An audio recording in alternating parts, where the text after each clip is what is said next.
Luiz Fernando Machado, advogado, filiado ao PSDB desde 2005. Está em seu primeiro mandato como deputado federal pelo estado de São Paulo. Apresentou uma proposta de emenda à Constituição que obriga prefeitos, governadores e até mesmo o presidente da República a cumprir promessas feitas durante a campanha eleitoral. A proposta já é conhecida como a PEC da responsabilidade eleitoral e está sendo analisada por uma comissão especial na Câmara dos Deputados. Segundo a PEC, os candidatos eleitos terão 120 dias após a posse para encaminhar o plano de metas de sua gestão. Depois disso, terão 4 anos para cumprir suas propostas. Essa pode ser uma alternativa para garantir que os governantes executem obras de interesse da sociedade, ou a partir dessa obrigação, os governantes farão promessas ainda mais genéricas. Eis a questão.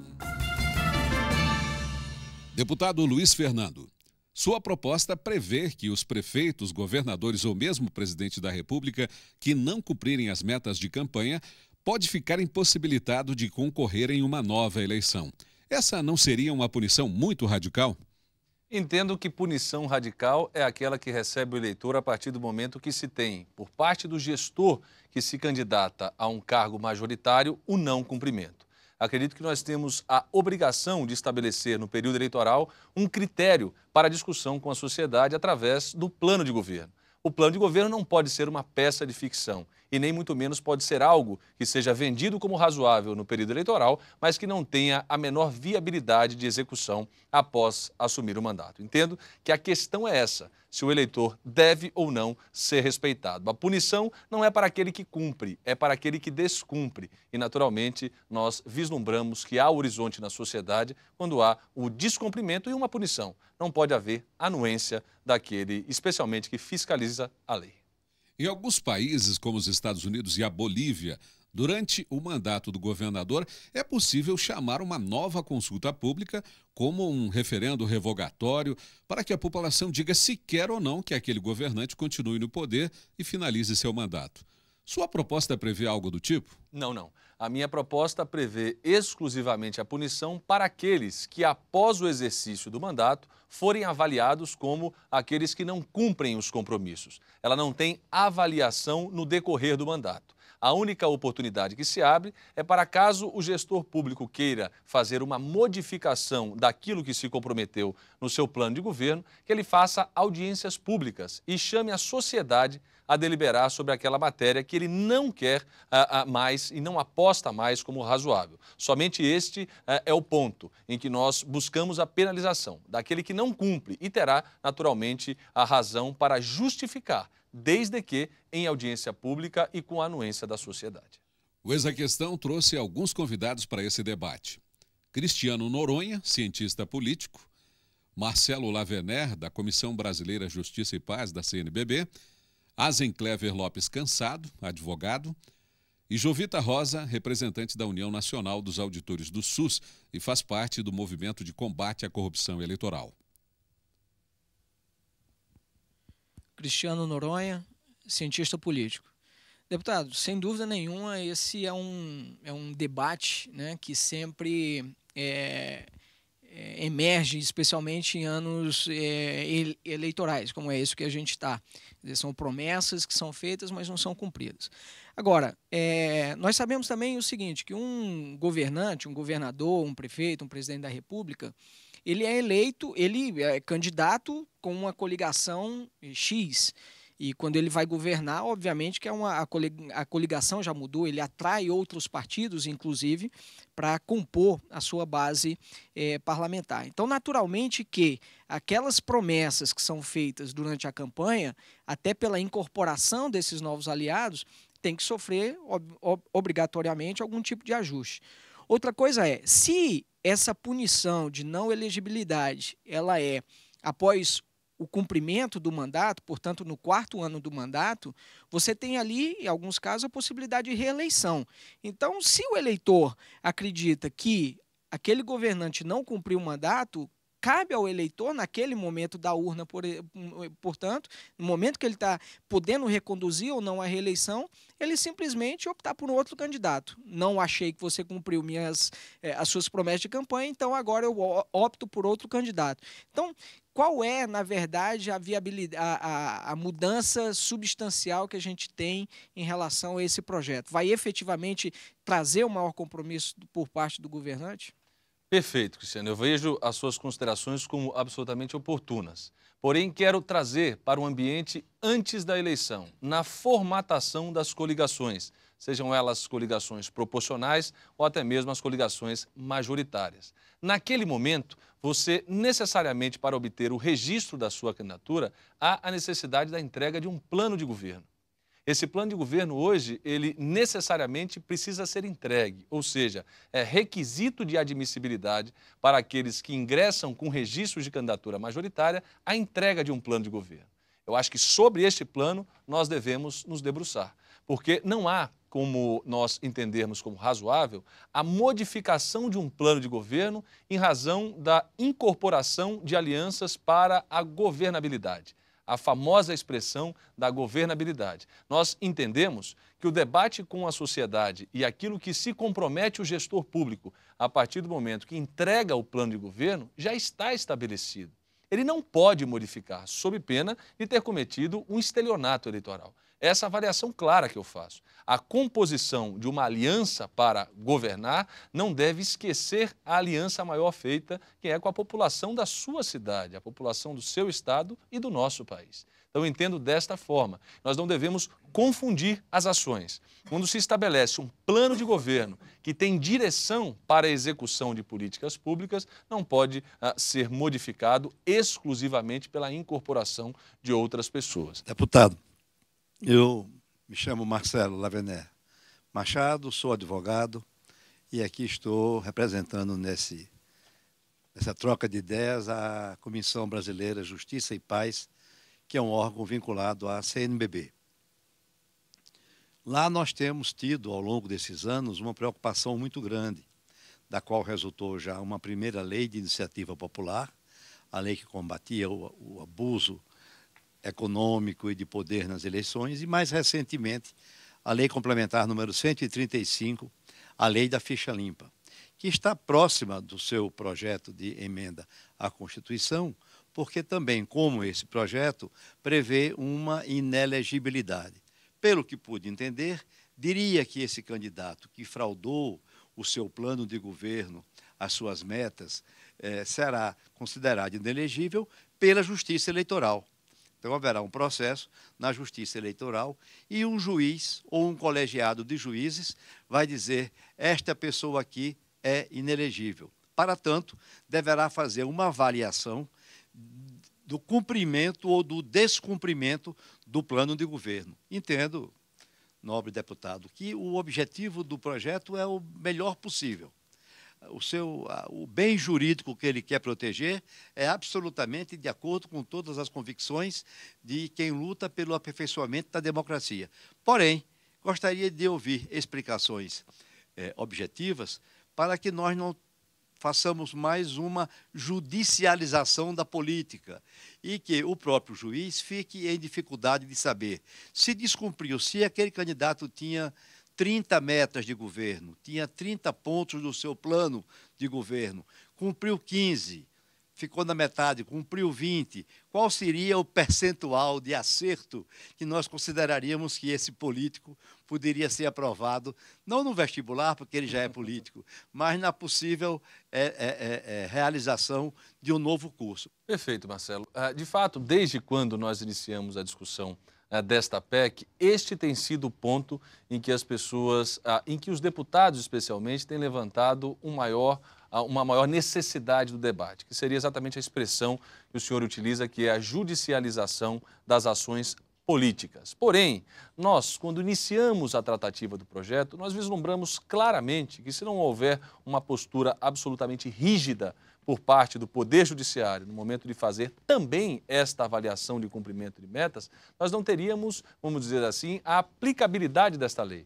porque nós teríamos uma legislação que impõe a necessidade de um plano de governo e nós não teríamos medidas que viriam a contrapor ou até mesmo a opor esse candidato que tem o desejo de novamente registrar a sua candidatura, mesmo após o não cumprimento das suas metas de campanha. Isso é algo que precisa ser aperfeiçoado. Então, nós estamos ainda, de maneira muito recente, avaliando quais são as perspectivas, até mesmo de retirada, que alguns defendem, eu não, da penalidade. Eu quero criar essa tipificação, essa inexigibilidade, porque acredito, Marcelo, que as campanhas eleitorais não podem ficar na direção do seu conteúdo programático na mão exclusivamente dos marqueteiros. Chega o período eleitoral, o que se percebe claramente é que há uma corrida para a contratação de pesquisas qualitativas, de pesquisas quantitativas, exclusivamente para mensurar o desejo daquilo que o eleitor quer ouvir, sem estabelecer a realidade daquilo que o eleitor naturalmente quer ouvir, com a perspectiva do executivo de executar. Então, quer dizer, é um ponto polêmico, de fato é. Este ponto, Marcelo, é o ponto que eu tenho percebido na casa com maior discussão, mas nós precisamos enfrentar. E eu defendo que tenha, sim, penalidades. Não pode um gestor público assumir o mandato e entregar a cidade da mesma forma ou até mesmo pior que encontrou. Porque o fruto, a razão desta nossa, enquanto sociedade, chateação com a classe política é a falta de execução e avanço nas cidades. Quer dizer, além de tudo aquilo que incorpora como episódios de corrupção, como episódios de malversação do recurso público, há também essa descrença daquilo que o sujeito pode oferecer. Eu já tive a chance, Marcelo, de ser vereador. Fui presidente da Câmara Municipal, numa cidade chamada Jundiaí, no estado de São Paulo. E eu, na minha campanha para vereador, encontrei concorrentes que prometiam aumentar o salário mínimo. Então, perceba, para aquele que é mais simples, o aumento do salário mínimo tem um impacto na vida. E, naturalmente, uma proposta como essa soa como música, mas, de fato, não pode ser executada porque não é de competência municipal. Então, o que nós percebemos com isso? Há, por muitas vezes, um desejo de vencer e a utilização da má-fé. O desejo de poder agradar e a utilização de recursos que não são leais com o eleitor. E isso nós devemos combater. Mas, sem dúvida, de maneira objetiva, seria a justiça a declarar o candidato inelegível com a provocação, naturalmente, da sociedade civil organizada ou de partidos políticos ou até mesmo dos opositores, que serão os maiores fiscalizadores dos planos de governo. Azenclever Lopes Cassado, advogado. A PEC que o senhor tão bem elaborou me traz algumas dúvidas que eu gostaria que o senhor esclarecesse. Primeiro, no que o senhor disse agora há pouco, na questão do plano de governo. Não me fica claro se aquilo que tem que ser cumprido e que vai ser avaliado é o plano de governo a ser apresentado quando das convenções, o que para nós na legislação não tem punição para um candidato que não apresentar. Então, de nada teria uma punição futura, ou se essa avaliação será no plano de metas que o senhor diz na PEC para ser apresentado em 120 dias após a posse. Um prazo que, por sinal, eu aproveito a oportunidade para lhe dizer que eu acho que puder mais longo. 4 meses são 1/3 do primeiro ano de mandato do Executivo. E que, por sinal, numa outra PEC parecida com o do senhor, apresentado pelo deputado Paulo Teixeira de São Paulo, já também relatada pelo Jutaí Júnior, deputado, ele reduz esse prazo para 60 dias. Que eu também acho longo, que se o objeto é avaliar o plano de governo, quando o senhor mesmo disse, se o plano de governo foi lá nas convenções em junho, por que depois do Executivo tomar posse nós damos mais 60 ou mais 120 dias para elaborar o seu plano de trabalho? Então, esse plano de metas, ele pode ser diferente do plano de governo ou não? Qual dos dois vai ser avaliado? Na segunda, o senhor lembrou muito bem, em resposta aqui ao nosso cientista político, a questão da governabilidade, essa palavra tão em voga, tão em moda. Nós sabemos que, para ser eleito, o candidato ao cargo executivo, ele precisa se adaptar às exigências, aos ideais, aos princípios dos partidos que vão coligar com ele, até mesmo aos interesses desses partidos. Pois bem, ao tomar posse, ele encontra muitas vezes, ou nem todas as vezes, não aquele colegiado na Câmara Municipal, na Assembleia Legislativa ou no Congresso Nacional que ele gostaria de encontrar. E aí ele precisa, para a sua governabilidade, fazer uma composição e criar a chamada base de governo. E essa base de governo, nós temos visto a cada eleição que ela é mais pujante, cada vez mais a base de governo, ela espreme, ela tratora a minoria que não faz parte da base de governo, sendo oposição ou independente.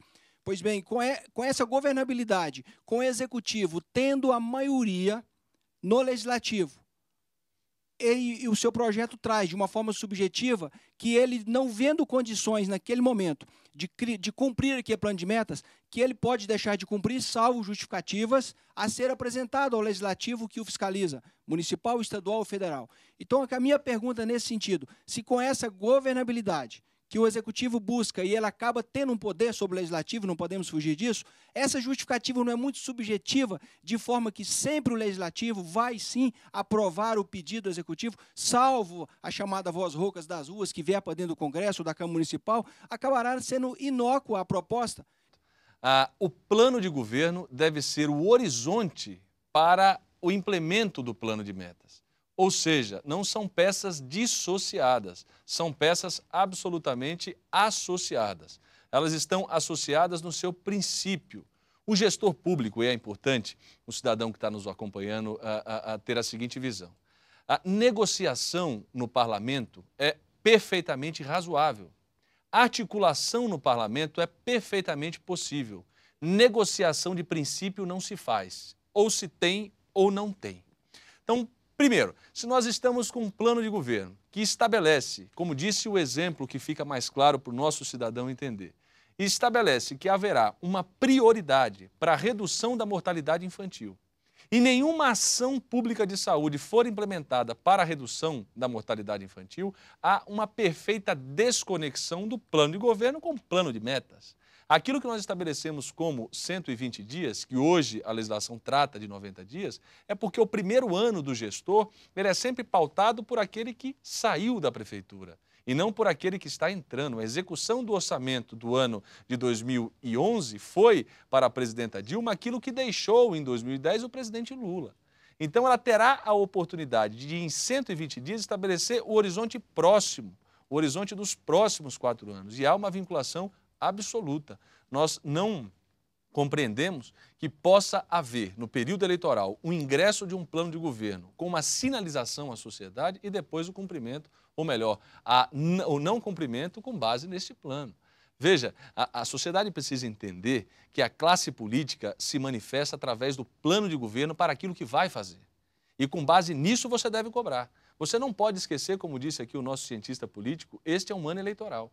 Recolha todos os panfletos, todas as revistas, todos os jornais informativos do candidato da sua cidade. Porque o mecanismo que o senhor terá enquanto cidadão de cobrar o seu político é com base nessas ações. Então, quer dizer, eu percebo como muito simples e, aliás, para mim é muito razoável compreender mais ou menos uma relação de consumo.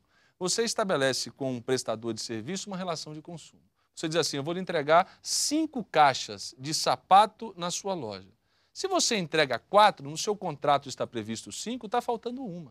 E se o cidadão chega na sua casa e diz que ele é razoável investir em saneamento básico, porque ele entende que a meta para a redução, até como política preventiva da saúde, seja o investimento em saneamento básico, e passados 4 anos ele não investiu em um quilômetro sequer, 1 metro sequer para uma rede de saneamento básico, ele cometeu um crime, que é o crime de dizer ao cidadão, vou reduzir as zonas onde não se tem saneamento básico na cidade. Passados 4 anos, ele não investiu nada.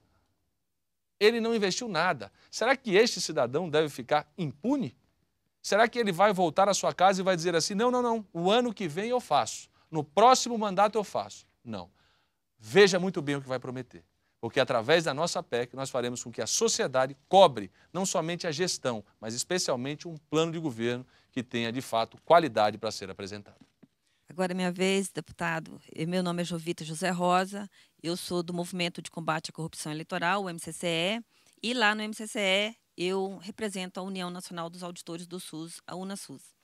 A minha pergunta é no seguinte, a gente sente muita falta na hora de cobrar a presença dos partidos políticos. Nenhum candidato se elege sem o partido político. Porque, às vezes, a gente vê as pessoas prometendo, quando chega na execução, aí há as fraudes, há as corrupções, e é muito mais fácil para o partido expulsar aquele candidato do que assumir junto com ele aquilo. Porque quando, às vezes, a gente percebe, eu estou falando como sociedade civil brasileira, participante que eu sou, que as corrupções que existe para um fundo partidário, muitas vezes o partido está envolvido.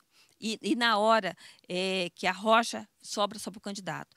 Esse programa, essa responsabilidade eleitoral, não poderia vir para os partidos políticos que daria não só para aquele candidato, mas para aquele grupo de candidatos daquele partido político. Porque assim poderíamos responsabilizar um grupo maior.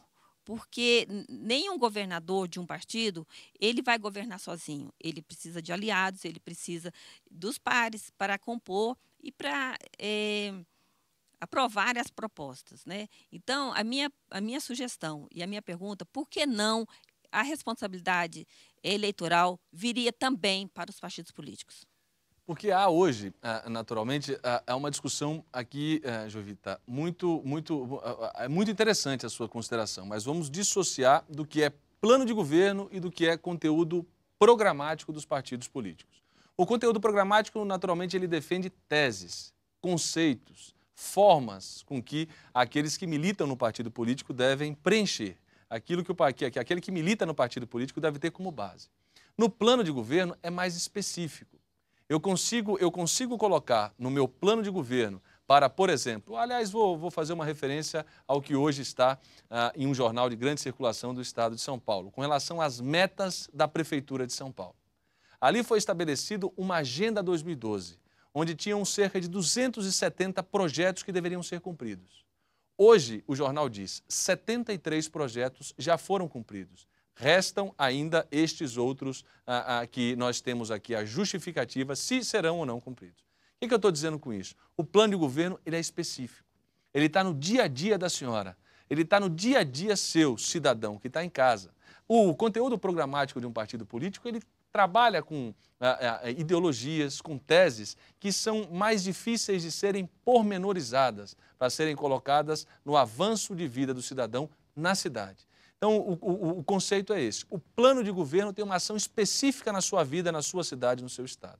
E o conteúdo programático de um partido político é mais a linha ideológica que ele serve. Existe aí essa diferenciação.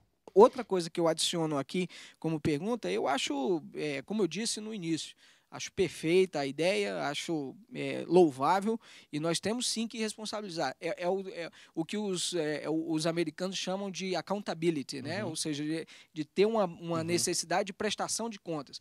Mas eu acredito que essa prestação de contas, ela pode ser feita em todas as contas, por exemplo, que o governante tem que encaminhar, por exemplo, aos seus TCUs, aos seus TCS. Se nós temos hoje os elementos dos relatórios que são encaminhados aos TCUs, ou ao TCU e aos TCS, os Tribunais de Contas dos Estados.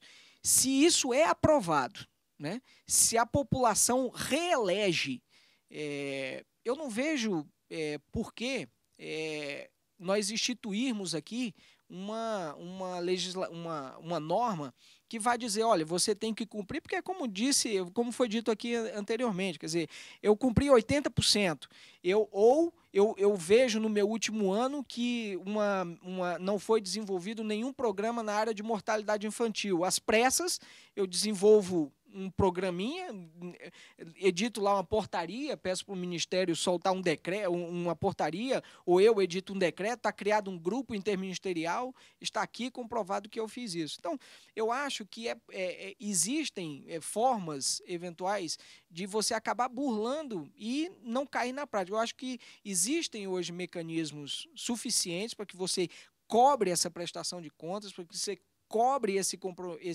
compromisso. Agora, muitas vezes o que acontece é que esses relatórios encaminhados ao TCU e ao TCE, muitas vezes sequer são analisados. Eles são, por várias vezes, na verdade, desprezados e aprovados sem qualquer tipo de punição ou consequência para o gestor. Nós precisamos parar de avaliar político por retórica e discurso. Precisamos implementar os índices. Se eu tenho um índice de mortalidade infantil no Distrito Federal de 12%, Eu somente conseguirei dizer à sociedade que eu tive responsabilidade se este índice em 2015 for de 11%, de 10%, de 9%. Eu não vou avaliar a portaria do Ministério, eu vou avaliar o índice, eu vou avaliar a gestão por critério. Eu vou fazer com que o cidadão, ao final da minha gestão, diga o seguinte: você investiu em saneamento básico. Nós tínhamos 60% de cobertura na cidade, hoje nós temos 70%. Houve um avanço. Agora, se há o crescimento desordenado na cidade, e eu tenho no ano de 2010 um saneamento básico coberto na ordem de 60%, há o crescimento desordenado, eu entrego a minha administração com 55%, porque estes empreendimentos que foram entregues não tiveram cuidado com a rede de saneamento básico, que tem impacto na saúde das pessoas, eu não posso dizer que eu investi através de uma portaria. Eu não posso deixar para os meus 6 meses últimos de governo a minha ação de retórica, porque a ação é retórica. Olha, eu fiz uma portaria, essa portaria estabeleceu um grupo de trabalho para reduzir a mortalidade infantil. Não, não, amigo, o senhor devia ter feito isso no início da sua gestão, porque com 4 anos você consegue implementar uma política preventiva que vai dar um resultado na redução da mortalidade infantil. Eu saí do retórico, eu saí da oratória, eu entrei na prática. Toda e qualquer gestão. O senhor cita que nós temos avaliação por Tribunal de Contas do Estado e Tribunal de Contas da União. Verdadeiro.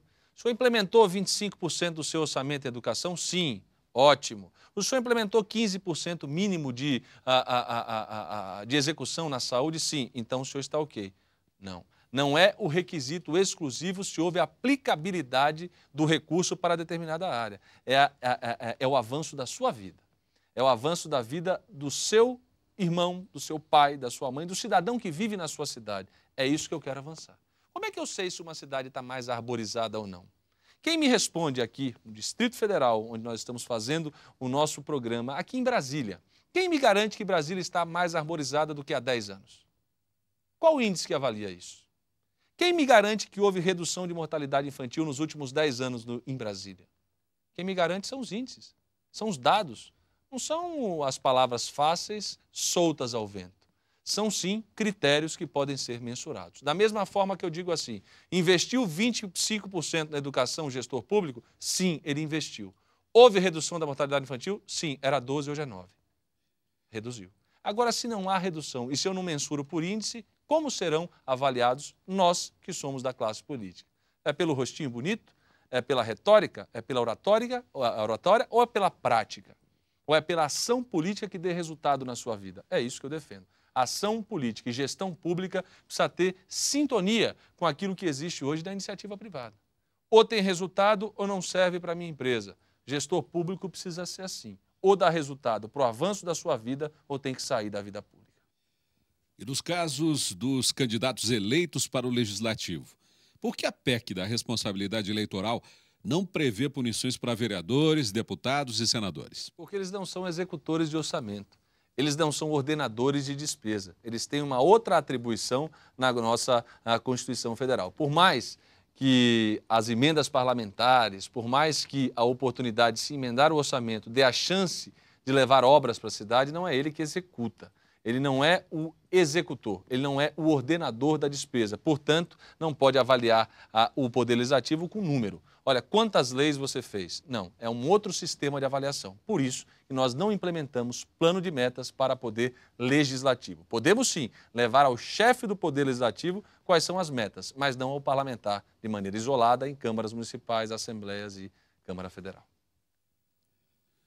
A PEC da responsabilidade eleitoral será analisada por uma comissão especial na Câmara dos Deputados. O relator já foi designado. Será o deputado João Paulo Lima, do PT de Pernambuco. Depois de passar pela comissão especial, a proposta precisará ser votada em 2 turnos pelo plenário. O programa Eis a Questão termina agora.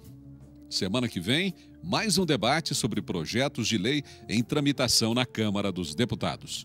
Até lá.